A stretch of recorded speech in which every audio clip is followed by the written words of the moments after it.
تو کرنا چاہوں گی کہ پروسٹیٹ سے مراد کیا ہے، یہ الفاظ کے کیا مطلب میں اپنے سامعین کو سمجھا سکوں گی اگر میں پہلے اسٹارٹ اس سے کروں. جی دیکھیں جی،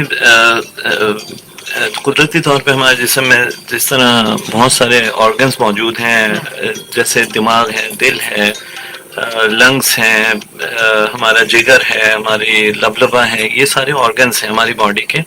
اور اس میں سے کچھ آرگنز ایسے ہوتے ہیں کہ جو ہماری زندگی گزارنے کے لیے لازمی ہوتے ہیں، اور ان میں سے اگر کوئی ایک بھی خراب ہو جائے تو زندگی ختم ہو سکتی ہے. اس کو کہتے ہیں وائٹل آرگنز. مثال کے طور پہ اگر کسی کا برین اچانک یا سلولی کام کرنا ختم کر دے، زیرو ہو جائے، تو شاید لائف سسٹین کرنا مشکل ہو جائے، کیونکہ جسم کے بہت سارے فنکشن برین آٹومیٹکلی کنٹرول کر رہا ہوتا ہے. اسی طرح اگر کسی کا ہارٹ مکمل طور پہ خراب ہو جائے تو آدمی زندہ نہیں رہ سکتا جب تک اس کو ہارٹ ٹرانسپلانٹ کر کے دوسرا نہ لگا جائے.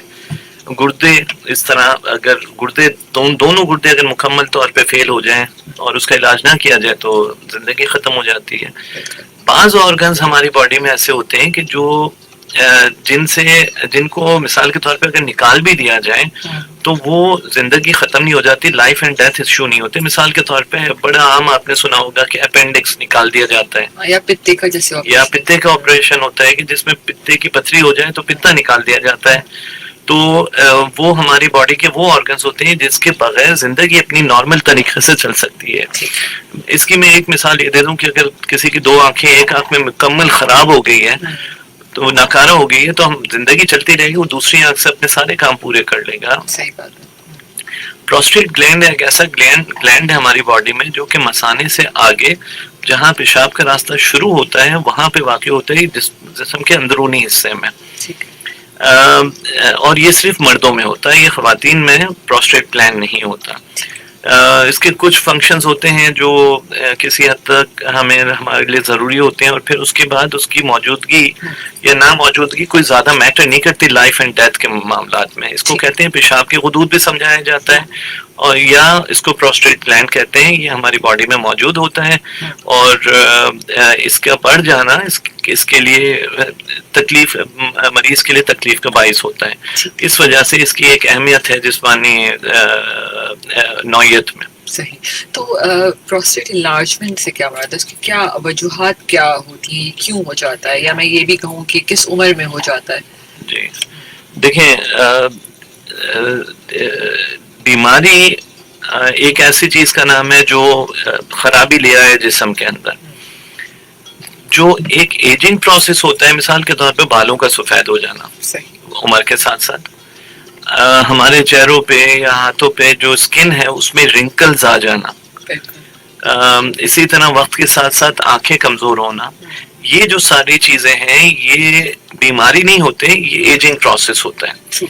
بالکل اسی طرح سے پروسٹیٹ گلینڈ کا عمر کے ایک حصے میں آ کے بڑھ جانا یہ ایک ایجنگ پروسیس ہے، یہ بیماری نہیں کاؤنٹ کرتے ہیں. تو جب پروسٹیٹ گلینڈ بڑھتے ہیں، انلارجڈ ہوتے ہیں، تو اس کی وجہ سے پیشاب کی نالی میں تنگی آ جاتی ہے، کیونکہ یہ جو پروسٹیٹ گلینڈ جو بڑے ہوئے ہوتے ہیں، جو جس کی موجودگی ہے وہ پیشاب کی نالی کے آس پاس ہوتی ہے، بالکل مثانے کے ساتھ. تو جب وہ پروسٹیٹ گلینڈ بڑھتے ہیں ایجنگ کے ساتھ ساتھ، نارمل ایجنگ پروسیس کے طور پہ، تو وہ پیشاب کی نالی میں تنگی کا باعث بنتے ہیں.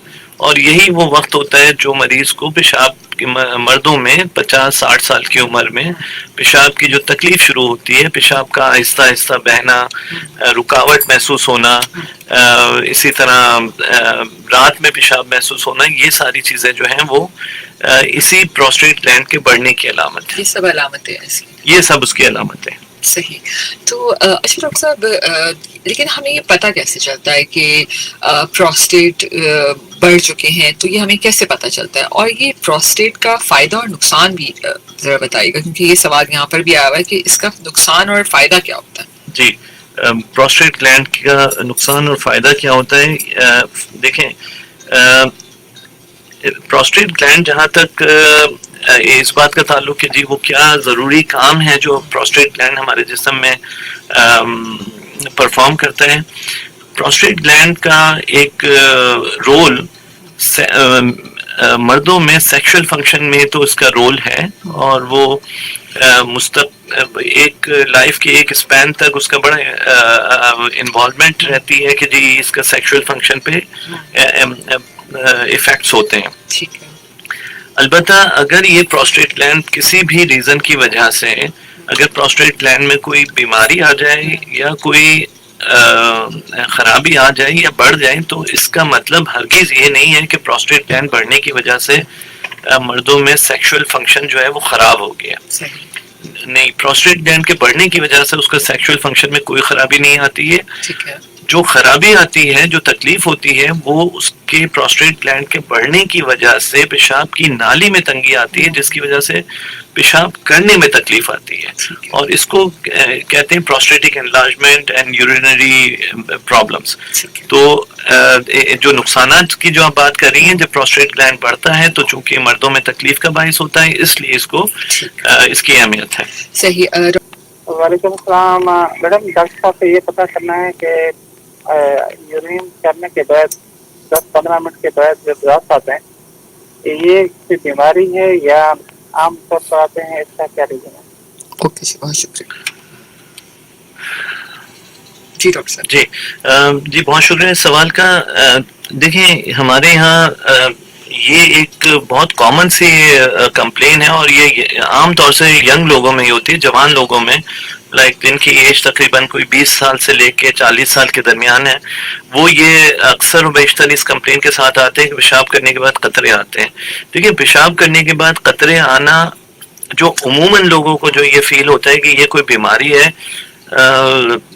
میں اس پروگرام کے توسط سے ان سارے لوگوں کو یہ بات بڑی ایمفیسس کے ساتھ بتانا چاہتا ہوں کہ یہ کوئی بیماری نہیں ہے. پیشاب کے بعد قطرے آنا کی وجوہات بہت ساری ہو سکتی ہیں, لیکن عام طور سے یہ وجوہات بہت معمولی نوعیت کی ہیں, اور جو ہمارا ایکسپیرینس رہا ہے کہ میجورٹی لوگ اس وجہ سے وہ پیشاب کے بعد قطرے آنے کی شکایت کرتے ہیں کہ وہ ذہنی طور پہ بہت اسٹریس میں ہوتے ہیں, ٹینشن میں ہوتے ہیں, سوچتے بہت زیادہ ہیں, یورین سے فارغ ہو کے واپس آتے ہیں, واش روم سے ہو کے فارغ ہوتے ہیں, ہو کر واپس آتے ہیں, لیکن کیونکہ اپنے اسی اسٹریس میں موجود ہوتے ہیں تو وہ اپنے اسٹریس سے نکلنے کے لیے کوئی نہ کوئی ایک راستہ ڈھونڈ رہے ہوتے ہیں. اس کی میں مثال لوگوں کو اس طرح دیتا ہوں کہ جو چھوٹے بچے ہوتے ہیں, اگر ان کا امتحان ہو رہا ہو اور ان سے یہ پوچھتا, اور تو وہ ماں کے ساتھ بیٹھ کے پڑھ رہے ہوں, تھوڑی دیر کے بعد وہ کہیں گے ماما پشی آئی ہے, اور ابھی 5 منٹ کے بعد واپس آئیں گے, پھر کہیں گے ماما پشی آئی ہے,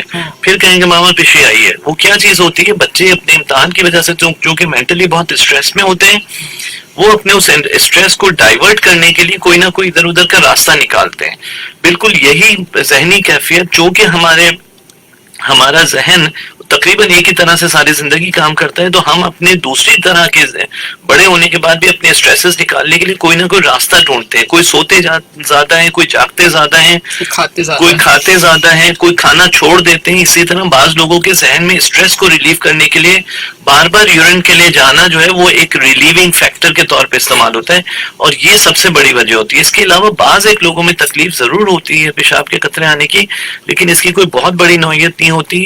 اور ہمارے یہاں چونکہ حکیم اور ہومیوپیتھ حضرات کا کافی زیادہ رول ہے ہیلتھ کیئر میں, اور حکیموں کے یہاں پیشاب میں قطرے آنا ایک بہت بڑی بیماری کاؤنٹ کیا جاتا ہے, جو کہ ہوتی نہیں ہے, اور زیادہ تر لوگ اسی وجہ سے بے حساب پیسے خرچ کرتے ہیں کہ میں اس بیماری کا علاج کروا لوں. یہ کوئی بہت بڑی بیماری نہیں ہے, جس دن آپ نے اس کو سوچنا کم کر دیا آپ کی بیماری عادی ہو جائے گی. بالکل. ایک کال لے کے دوسرے سوال پہ جاتے ہیں. جی السلام علیکم. وعلیکم السلام میڈم, کیا حال ہے؟ اقبال تاجدین بولو.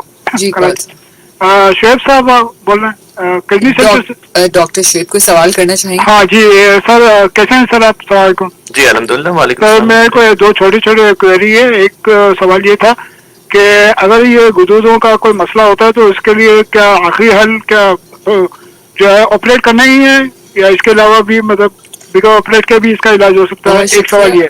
دوسرا یہ کہ یہ کہا جاتا ہے کہ یہ آپریشن سے مردانگی پر کچھ اثر پڑتا ہے. اچھا دیکھیں اقبال صاحب, بہت شکریہ آپ کے سوال کا.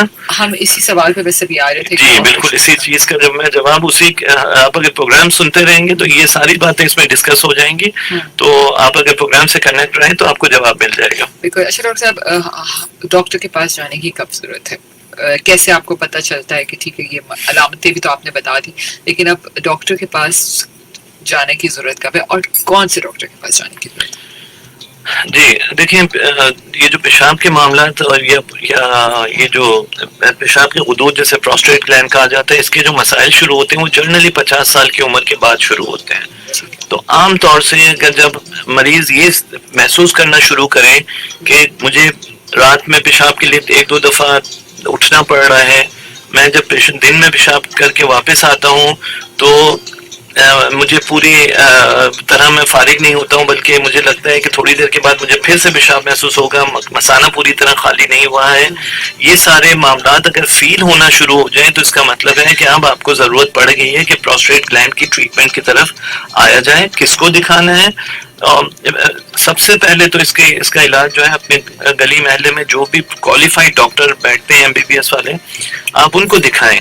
اور وہ جب محسوس کریں گے کہ جی اس کو آگے کہیں دکھانے کی ضرورت ہے، پہلے اپنی ٹریٹمنٹ دیں گے، اور اگر آگے دکھانے کی ضرورت ہے تو پھر آگے یورولوجسٹ کے پاس بھیجیں گے. جو حضرات شہر میں رہتے ہیں اور ان کے لیے آسان ہے کہ جی وہ یورولوجی کو دکھا سکتے ہیں، تو یہ بھی پاسبل ہے کہ جی آپ ڈائریکٹلی آ کے کسی یورولوجسٹ کو دکھا لیں. لیکن دکھانا یہی گردے مثانے کے جو ڈاکٹر ہوتے ہیں جن کو یورولوجسٹ کہا جاتا ہے ان کو دکھانا چاہیے 50 سال کی عمر کے بعد جب پیشاب کی تکلیف شروع ہو. بالکل. اچھا ڈاکٹر صاحب، اس کے اگر ہم ٹریٹمنٹ پہ بات کریں تو جیسے ان کا سوال بھی تھا کالر کا کہ یہ خالی میڈیسن سے ہی اس کا علاج ہو جاتا ہے یا سرجری یا آپریشن بھی کروانا پڑتا ہے؟ جی دیکھیں، جو اس سے پچھلا جو سوال تھا کہ جی کب دکھانا چاہیے، تو اس میں میں تھوڑی سی بات اور ایڈ کرنا چاہوں گا. جس طرح ایک چھوٹا بچہ بڑا ہوتا ہے تو ماں باپ کو لگتا ہے کہ یہ بچہ، ماں باپ اس کی گروتھ کو وہ ڈفرینشیٹ نہیں کر پاتے. اگر کوئی باہر کا آدمی آ کے دیکھتا ہے کہ ابھی میں نے 6 مہینے پہلے بچے کو دیکھا تھا، اس کا قد اتنا تھا، اب تو اتنا بڑا ہو گیا، ماں باپ کو نہیں پتا لگتا. اب گھر میں پودا اگائے، وہ روزانہ تھوڑا تھوڑا بڑھ رہا ہوتا ہے تو آپ کو احساس نہیں ہوتا کہ پودا کتنا بڑا ہو گیا. صحیح بات. اسی طرح جو پروسٹیٹ کا جو مرض، پروسٹیٹ کا جو انلارجمنٹ ہے، وہ کیونکہ اتنا آہستہ آہستہ آہستہ آہستہ بڑھ رہا ہوتا ہے کہ جو مریض ہوتے ہیں وہ عام طور سے اس کی جو تکلیف ہوتی ہے اس کے عادی ہوتے چلے جاتے ہیں. اور وہ کرتے ہی ہیں کہ وہ کہتے ہیں کہ جی میں تو ٹھیک ہوں، مجھے کوئی تکلیف نہیں ہے، مجھے پیشاب کی تکلیف نہیں ہے. جب آپ ان سے پوچھیں کہ کیا آپ کو کوئی تکلیف ہوتی ہے تو کہتے ہیں ہاں میں رات میں 2 دفعہ اٹھتا ہوں. میں اگر ان سے پوچھیں کہ جی آپ کا بیٹا ساتھ میں بیٹھا ہوا ہے، اس کی عمر 35 سال ہے، وہ اٹھتا ہے پر رات میں 2 دفعہ؟ نہیں، وہ تو نہیں اٹھتا. تو آپ اٹھتے ہیں تو کیا یہ ابنارملٹی نہیں ہے، خرابی نہیں ہے؟ ہاں لیکن ٹھیک ہے میں 2 دفعہ اٹھتا ہوں. تو یہی پرابلمس ہیں، آپ عادی ہوتے چلے جاتے ہیں، اور اب جب آپ عادی ہوتے چلے جاتے ہیں تو آپ 70 سال کی عمر میں بھی آپ نے اس کے آہستہ آہستہ بڑھتے ہوئے جو کمپلینس، جو سمٹمز ہوتے ہیں، جو اس کی علامات ہوتی ہیں، اس کے اتنے عادی ہو جاتے ہیں کہ آپ کہتے ہیں یہ بیماری تھوڑی ہے، میں تو بس پیشاب کے لیے اٹھتا ہوں، یہ بیماری تھوڑی ہے، کوئی تکلیف. اور یہ وہ وقت ہوتا ہے جو آپ مس کر جاتے ہیں. اس لیے 50 55 60 سال کی عمر میں جب آپ کو یہ محسوس ہو کہ رات میں اگر آپ 1-2 دفعہ اٹھ رہے ہیں، دن میں بھی پیشاب کرنے میں آپ کو فریکوینسی یعنی بار بار جانا پڑ رہا ہے، مثانہ خالی نہیں ہو رہا، تو ایسے صورت میں آپ یورولوجسٹ سے لازمی رابطہ کریں. اب جو آپ کا سوال ہے کہ جی علاج کیا کیا جائے، دیکھیں یہ علاج تو ہمیں جب وہ پیشنٹ ہمارے پاس کلینک میں آتے ہیں تو بہت سارے پیرامیٹرز دیکھنے کے بعد، جس میں سب سے اہم چیز جو ہے مریض کا اپنا سیٹسفیکشن کہ جی وہ کتنا سیٹسفائیڈ ہے، اور اس کے الٹرا ساؤنڈ ہے، اس کا معائنہ ہے، اس کے کچھ اور ٹیسٹ ہم کرتے ہیں، وہ تمام ٹیسٹ دیکھ کے فیصلہ کیا جاتا ہے. اگر میں اس کو بہت ہی مختصراً سمجھانا چاہوں تو ہاں، اس کا طریقہ یہ ہے کہ ایک حد تک تو پروسٹیٹ کی ٹریٹمنٹ بہت ہی عام سی دوائیاں جو تقریباً ہر جگہ اویلیبل ہیں، ان دوائیوں سے اس کا بہت آسان علاج ممکن ہے. اور مریض کے علامات جو ہیں تقریباً 80% یا 90% علامات جو ہوتی ہیں، جو تکلیفیں ہوتی ہیں معمولی نوعیت کی، صرف دن میں 1 دفعہ دوا لینے سے وہ اس کی تکلیفیں سیٹل ہو جاتی ہیں، امپروو ہو جاتی ہیں، اور مریض اپنی نارمل زندگی پہ واپس آ جاتا ہے. یہ اس کا انیشل ٹریٹمنٹ ہوتا ہے. جو آگے کی جو ٹریٹمنٹ ہوتی ہے، کیا سرجیکل کی طرف جانا چاہیے، وہ مزید میرا خیال ہے سوال آئیں گے اور میں اس پر جیسے آپ نے کہا نا کہ جیسے ہی وہ میڈیسن یا کوئی بھی ٹیبلٹ کھانا شروع کرتے تو بہتر ہونا شروع ہوتا ہے، تو کیا یہ کنٹینیوس کھاتے رہنا پڑتا ہے، جیسے لائف اسٹائل سے ہم بی پی یا شوگر کی گولی کھاتے ہی رہتے ہیں، یا پھر کچھ عرصے کے بعد ڈاکٹر کہتا ہے کہ آپ چھوڑ دیں؟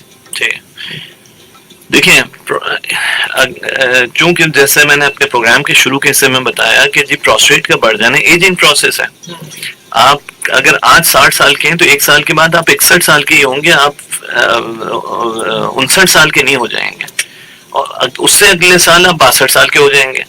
تو آپ کے پاس کیا کوئی ایسی دوا ہے کہ جس میں آپ کی اگلے سال عمر جو ہے وہ 60 سے کم ہو کے 59 ہو جائے؟ نہیں ہے.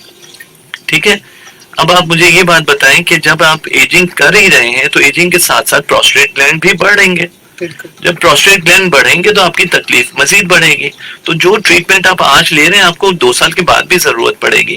اکثر لوگ چشمہ لگاتے ہیں, میں ان سے وہ کہتے ہیں کہ جی آپ کیا یہ دوا ہم ساری زندگی کھائیں گے؟ نہیں, ساری زندگی نہیں کھائیں گے جب تک آپریشن کی نوبت نہیں آتی. لیکن میں آپ سے ان سے یہ سوال کرتا ہوں کہ آپ جب اپنی آنکھیں چیک کروانے گئے تھے آج سے 40 سال پہلے, تو کیا آپ نے ڈاکٹر سے پوچھا تھا کہ میں یہ چشمہ کیا ساری زندگی لگاؤں گا؟ آپ نے اڈاپٹ کر لیا تھا نا کہ یہ چشمہ لگ گیا ہے میرا اور ساری زندگی چلتا ہے, سب بھی پہنتے ہیں. بالکل اسی طرح سے عمر بھی سب آدمی کے سب مردوں میں بڑھتی ہے وقت کے ساتھ ساتھ, تو آپ یہ اڈاپٹ کر لیتے ہیں. آپ کو یہ بات سمجھ جانی چاہیے کہ چونکہ میری ایجنگ ہو رہی ہے اور وقت کے ساتھ ساتھ پروسٹیٹ گلینڈ بڑھیں گے تو مجھے دوا بھی پورا وقت کھانی پڑے گی. بہت ہی شاذ و نادر ایسے مواقع آتے ہیں جس میں ہم وقتی طور پہ دوا چھوڑ کے دیکھتے ہیں کہ ان کو دوا کی ضرورت نہ پڑے, لیکن اکثر و بیشتر اوقات میں دوا کنٹینیو لینی پڑتی ہے. ڈاکٹر صاحب آپ کو پتا ہے ہم سارے لوگ کتنے کیئرلیس ہیں کہ آج میں تو شوگر اور بلڈ پریشر کے مریض کی بھی بات کروں گی جس نے دوائی چھوڑنی بھی نہیں ہوتی. وہ بھی کہتا ہے کہ اب تو بی پی صحیح رہنے لگا ہے تو اب دوائی کھانے کا کیا فائدہ, اتنی دوائیاں کھانے کا عادت سی ہو جائے گی, یہ ہو جائے گا. یہ کامن چیزیں جو ہم سنتے ہیں. ٹھیک ہے, اس لیے میں نے کہا کہ میں پوچھ لوں کہ کچھ عرصے کے لیے کھانی ہے چھوڑ دینی ہے. اچھا ڈاکٹر صاحب میں چاہوں گی کہ آپ یہ ہمارے سامعین کو بتائیے کہ علاج میں آپریشن کی نوبت کب آتی ہے؟ دیکھیں جب اگر ایک کوالیفائڈ ٹرینڈ ایک ایتھیکل پریکٹس کرنے والا یورولوجسٹ اگر جب بھی مریض کو دیکھتا ہے اس کی کوشش یہی ہوتی ہے کہ اگر 1 گولی سے کسی مریض کا علاج ہو سکتا ہو تو 2 گولی نہ دیں, اور اگر 2 گولیوں کی ضرورت پڑ رہی ہے تو 3ری گولی نہ دیں, اور اگر دوائیوں سے علاج ہو رہا ہے تو آپریشن کی طرف نہ جایا جائے. ہاں البتہ ایک وقت آتا ہے جب دوائیوں کے اثرات اتنے نہیں رہتے کہ اب اس کو دوائیوں پہ اس کا آرام آ سکے, اور اس کے لیے ضروری یہ چیز پڑ جاتی ہے کہ جی اب اس کو آپریشن کی طرف لایا جائے. مثال کے طور پہ پروسٹیٹ گلینڈ کا کافی زیادہ بڑھ جانا, مثال کے طور پہ دوائیاں دینے کے باوجود بھی پیشاب رک جانا اور نلکی ڈالنے کی نوبت آ جانا, مثال کے طور پہ کوئی مریض دوا استعمال کر رہے ہیں لیکن پھر بھی خاطر خواہ نتائج الٹرا ساؤنڈ پہ اور ایک فلو ٹیسٹ ہوتا ہے اس پہ پورے نہیں آ رہے, اور اس کے کلینکل سمٹمز جو کہ اس کو دیکھنے پہ ان کی جو امپروومنٹ ہونی چاہیے وہ پوری نہیں ہو رہی ہے.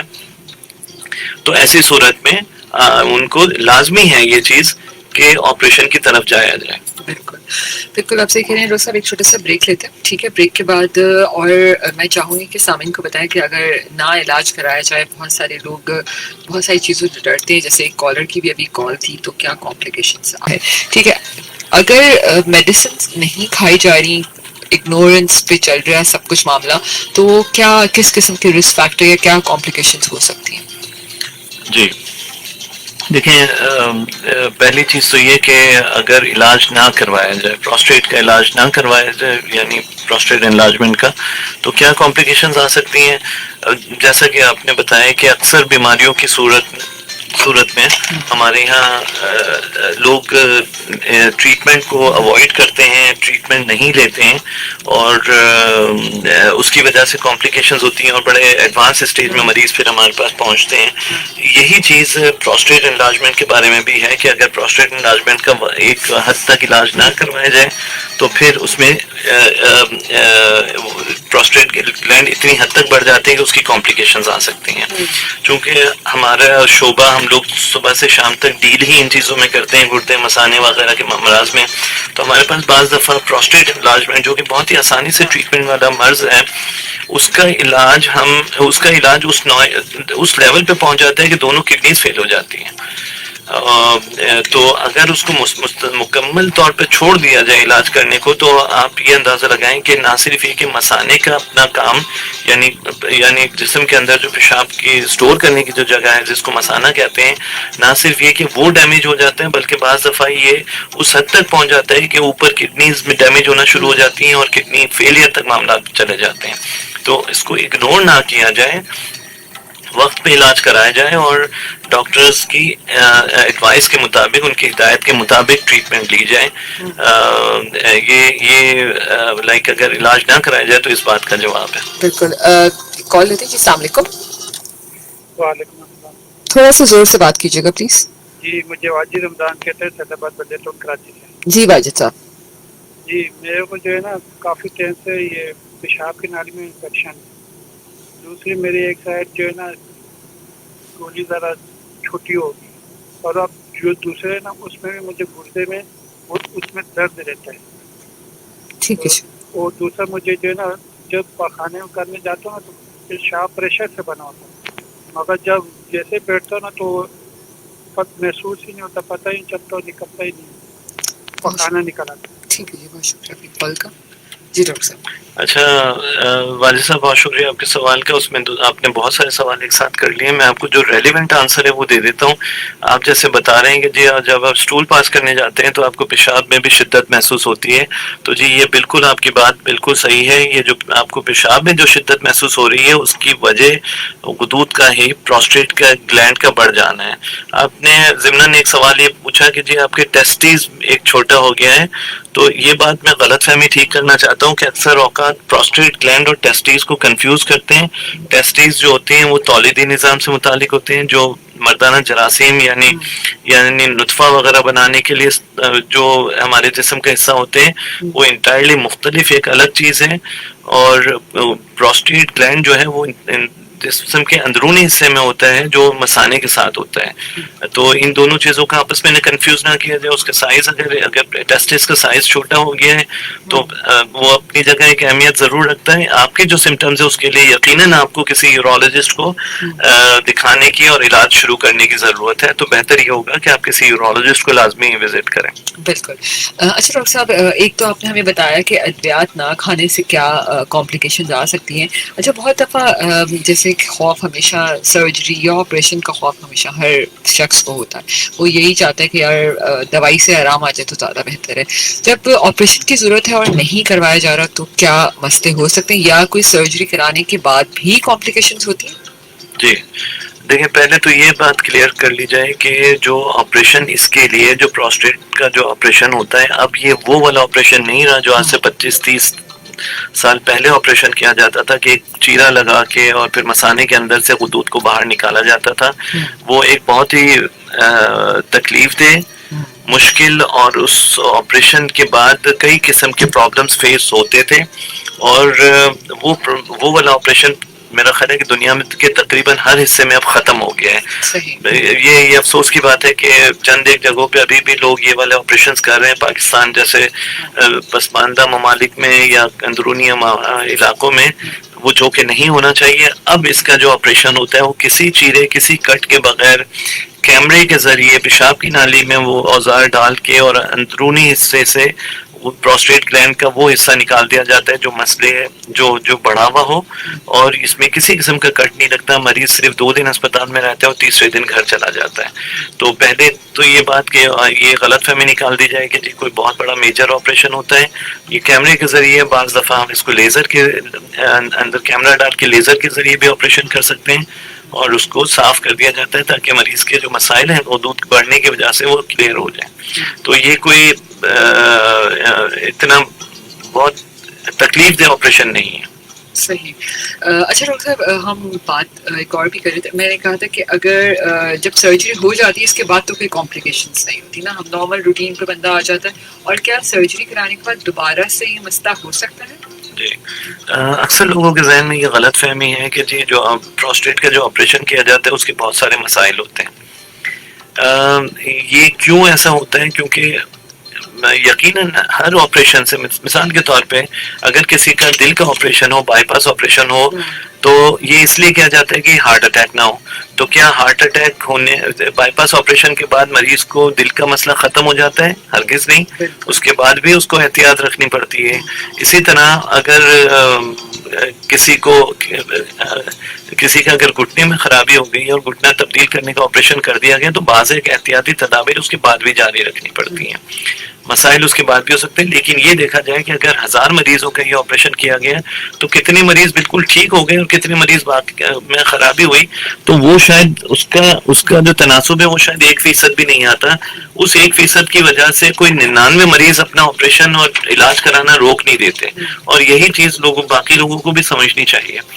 بہت کم لوگوں میں اس کی مسائل آپریشن کے بعد مسائل آتے ہیں, لیکن اکثر لوگوں کو اس آپریشن کے بعد بے انتہا آرام مل جاتا ہے, اور وہ اس وقت یہ ریئلائز کرتے ہیں کہ جی ہم نے یہ آپریشن آج سے 1 سال 2 سال 3 سال پہلے جب ہمیں ڈاکٹر اتنے عرصے سے کہہ رہے تھے وہ کیوں نہیں کروا لیا ہم نے. بالکل آپ صحیح کہہ رہے ہیں. آئی تھنک وقت پہ علاج بہت اہم ہے. اچھا ڈاکٹر صاحب, کیا یہ مسئلہ ہیریڈیٹری یا موروثی بھی ہو سکتا ہے؟ اس کے لیے میں آپ سے ایک سوال کروں گا کہ کیا عمر کا بڑھنا بھی ہیریڈیٹری ہے یا موروثی ہے؟ کہ میرے باپ کی عمر بھی جو ہے وہ 60 کے بعد 61 ہو گئی تھی اور 61 کے بعد 62 ہو گئی تھی, تو کیا میں بھی 60 کے بعد 61 ہی ہوں گا, 62 ہوں گا, یا پھر میں 59 ہو جاؤں گا؟ نہیں. تو جس طرح ایجنگ پروسیس ہر آدمی میں ایجنگ کے ساتھ ساتھ بڑھنا ہوتا ہے, تو اسی طرح یہ والا مسئلہ ہے. پروسٹیٹ گلینڈ بھی اسی طرح بڑھتے ہیں. اس کا موروثی سے نہیں, آپ کے مرد ہونے سے تعلق ہے. ٹھیک ہے. جی السلام علیکم. کون ہے ہمارے ساتھ کال؟ السلام علیکم, صدیق بات کر رہا ہوں. جی صحیح صاحب, کہاں سے میں نے آپریشن کرایا تھا پروسٹیٹ کا. ٹھیک ہے. ہلو. جی ہم آپ کی بات سن رہے ہیں. جیسے بھی ڈاکٹر صاحب کہہ رہے ہیں پوسٹ آپریشن جو پرابلم ہوتی ہے, الحمدللہ میں تو کافی عرصے سے مطلب میں نے کرا لیا, تو میرا MRI بھی ہو گیا, بون اسکین بھی ہو گیا اور تمام چیزیں ہو گئی. تو شکر الحمدللہ آئی ایم ویری فائن اور وہ بہت اچھی طرح. لیکن ڈاکٹر صاحب سے یہ پوچھنا تھا کہ یہ اس میں ٹائمنگ جو ہوتی ہے مطلب یورین پاس کرنے کا جو ہولڈ, وہ ابھی بھی ایسا لگتا ہے جیسے مجھے تھوڑا جانا پڑتا ہے نا. تو ویسے تو نارملی. ہلو. جی ہم آپ کی بات سن رہے ہیں. ویسے تو نارملی میں جا رہا ہوں, لیکن بعضوں کا جو کہتے ہیں نا تھوڑا سا انسان کو تھوڑی نفسیات جیسی ہو جاتی ہے کہ نہیں مجھے بار بار جانا پڑ رہا ہے, مسالہ خالی نہیں ہوا یا اس طرح سے. لیکن ہوتا الحمدللہ مجھے تکلیف نہیں ہے کوئی بھی, لیکن یہ کہ بعض اوقات لگتا ہے ایسے جیسے مجھے فریکوینٹلی جانا پڑے. ٹھیک ہے. تو کیا ایسا ہوتا ہے کہ آپریشن کے بعد مجھے اگست میں نے کرایا تھا, مجھے آف لائن دے دیجیے. ٹھیک ہے. جی سوری میں آپ کا نام نہیں سن سکا, لیکن میں آپ کی بات کا جواب دے دیتا ہوں. جو آپ کا جو آپریشن ہوا تھا وہ پروسٹیٹ کے سرطان سے متعلق آپریشن ہوا تھا. سرطان کا ورڈ نہیں یوز کیا. اچھا نہیں یوز نہیں کیا, لیکن جو آپ نے MRI اور بون اسکین کا ذکر کیا وہ اس آپریشن کی آپ بات کر رہے ہیں جو پروسٹیٹ کا سرطان ہوتا ہے اس سے متعلق آپ کا آپریشن ہوا تھا. آپ کا آپریشن اس آپریشن سے مختلف ہے جس کے بارے میں ہم ابھی بات کر رہے تھے. وہ جس آپریشن کی ہم بات کر رہے تھے وہ پروسٹیٹ کا عمومی بڑھ جانا, جس کو benign naan cancerous prostate gland ہوتا ہے. جو آپ کا مسئلہ تھا وہ پروسٹیٹ کینسر کا مسئلہ تھا, اور اس کے لیے بہت اچھی بات ہے آپ نے وقت پہ دکھایا, آپ نے وقت پہ علاج کرایا اور آپریشن کرا لیا. آپ کا اس سے فارغ ہو, اس سے بالکل ماشاءاللہ آپ کو صحت مل کے, اللہ تعالیٰ آپ کو اور صحت دے.